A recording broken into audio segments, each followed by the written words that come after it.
ইলাস্ট্রেশনের ক্ষেত্রে আরেকটি গুরুত্বপূর্ণ বিষয় হচ্ছে এর গাইডলাইন এবং রুলারের ব্যবহার। এই গাইডলাইন এবং রুলার কিভাবে ব্যবহার করতে হয় আমরা এই টিউটোরিয়ালটিতে তাই শিখব।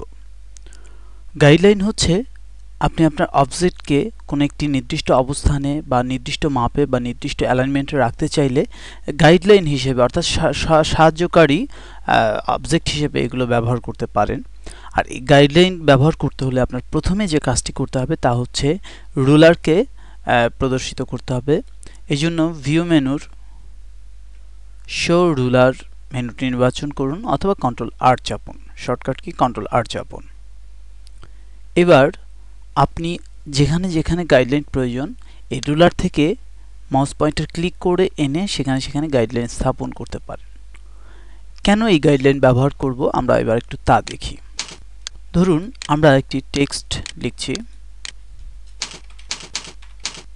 প্লে ইট নামে।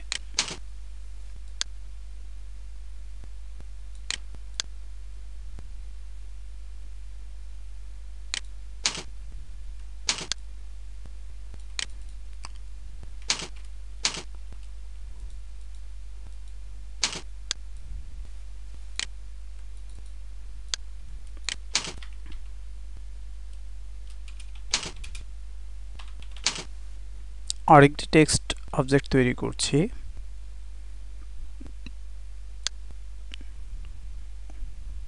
We are here. এখন আমরা চাচ্ছি এই দুটি অবজেক্টকে আপাতভাবে সমান অবস্থানে রাখতে। আমরা যদিও অ্যালাইনমেন্টের মাধ্যমে এটি করতে পারি, কিন্তু আপাত দৃষ্টিতে সমান অবস্থানে রাখা এবং অন্যান্য কিছু কাজের জন্য গাইডলাইন আপনাকে সেই সুবিধা দেবে। এবার আমরা এই রুলার থেকে একটি গাইডলাইনকে এনে এখানে স্থাপন করছি। এবার দেখুন খুব সহজেই আমরা একে যথাযথ অবস্থানে রাখতে পারছি। শুধু তাই না, অবজেক্ট ডিস্ট্রিবিউশন এবং অন্যান্য ক্ষেত্রেও এই গাইডলাইন যথেষ্ট গুরুত্বপূর্ণ ভূমিকা পালন করে। একটি বিষয় অবশ্যই খেয়াল রাখবেন, আমরা আমাদের আর্টওয়ার্কে যতই গাইডলাইন ব্যবহার করি না কেন এর কোনোটি কিন্তু প্রিন্টে আসবে না। অর্থাৎ গাইডলাইনটি এমন একটি কালার বা এমন একটি সংকেত প্রদান করে যা কেবলমাত্র আমাদের ডিজাইনের সময় ইলাস্ট্রেশন পরিবেশে এটি প্রদর্শিত হবে, কিন্তু প্রিন্টিং এর ক্ষেত্রে এর কোনো চিহ্ন আমরা খুঁজে পাব না। গাইডলাইন উঠিয়ে দিতে চাইলে লক গাইডলাইনটি নির্বাচন করুন এবং গাইডলাইনটি নির্বাচন করে ডিলিট চাপুন।